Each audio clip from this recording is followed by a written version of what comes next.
ഇടുക്കി തൊടുപുഴയിൽ ജോലി വാഗ്ദാനം ചെയ്ത് ലക്ഷങ്ങൾ തട്ടിയെടുത്തെന്ന് പരാതി. തട്ടിപ്പിനിരയായ 3 പേർ തൊടുപുഴ ഡിവൈഎസ്പിക്ക് പരാതി നൽകി.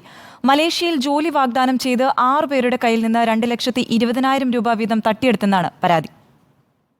ഇടുക്കി മുട്ടം മഞ്ഞപ്പാറ സ്വദേശി കെ അമലിനെതിരെയാണ് പണം നൽകി പറ്റിക്കപ്പെട്ട യുവാക്കൾ പരാതി നൽകിയത്.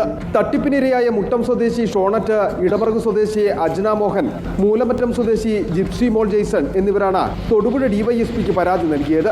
മലേഷ്യയിൽ സൂപ്പർ മാർക്കറ്റിൽ ജോലി വാങ്ങി നൽകാമെന്ന് പറഞ്ഞ് വിശ്വസിപ്പിച്ച അമൽ ഇവരിൽ നിന്നും 2,20,000 രൂപ തട്ടിയെടുത്തു. ഇവരുൾപ്പെടെ 6 പേർ ഇത്തരത്തിൽ പണം നൽകി.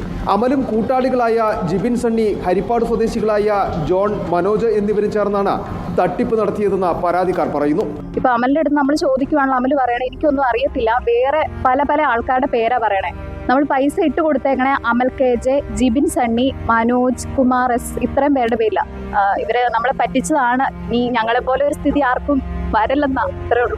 6 മാസം മുമ്പാണ് അമൽ ഇവരിൽ നിന്നും പണം വാങ്ങിയത്. പിന്നീട് ജോലിയും പണവും ലഭിക്കാതെ വന്നതോടെ പോലീസിനെ സമീപിക്കുകയായിരുന്നു. ഒരാൾക്ക് വിമാന ടിക്കറ്റും പിന്നീട് വർക്ക് പെർമിറ്റും അയച്ചു നൽകിയെങ്കിലും ഇതും വ്യാജമായിരുന്നു.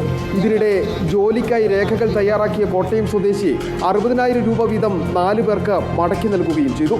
ഇപ്പോൾ അർമേനിയയിലുള്ള അമലിനെ പലതവണ ബന്ധപ്പെട്ടെങ്കിലും ഇയാൾ ഫോൺ എടുക്കാറില്ലെന്ന് പണം നഷ്ടപ്പെട്ടവർ പറയുന്നു. ഇതോടെയാണ് പരാതിയുമായി പോലീസിനെ സമീപിച്ചത്. Reporter Sandeep Rajakkad, in reporter, Idukki.